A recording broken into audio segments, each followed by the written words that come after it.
The magic world అనే అద్భుతమైన లోకంలో ఆర్య అనే ఒక చిన్న అమ్మాయి ఉండేది. బయటికి సాధారణంగా కనిపించినా ఆమె మనస్సులో అపారమైన శక్తి దాగి ఉండేది.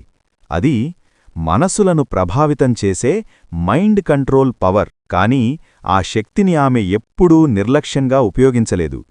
ఆమె గురువు ఒకసారి ఇలా అన్నాడు, ఇతరుల మనస్సులను నియంత్రించే ముందు నీ మనస్సును నువ్వే నియంత్రించాలి. ఆ మాటలు ఆర్య హృదయంలో బలంగా నిలిచిపోయాయి.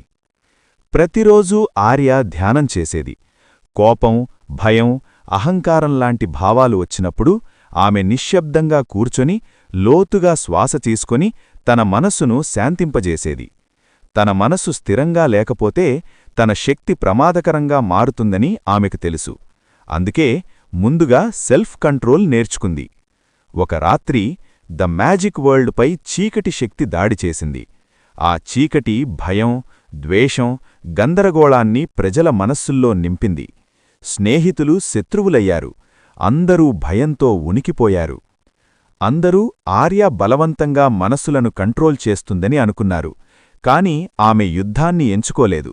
చీకటి మూలానికి చేరుకొని తన మైండ్ కంట్రోల్ శక్తిని ఆజ్ఞల కోసం కాదు, చికిత్స కోసం ఉపయోగించింది. ద్వేషం స్థానంలో అవగాహనను, భయం స్థానంలో శాంతిని నింపింది. పోరాటం లేకుండానే చీకటి కరిగిపోయింది.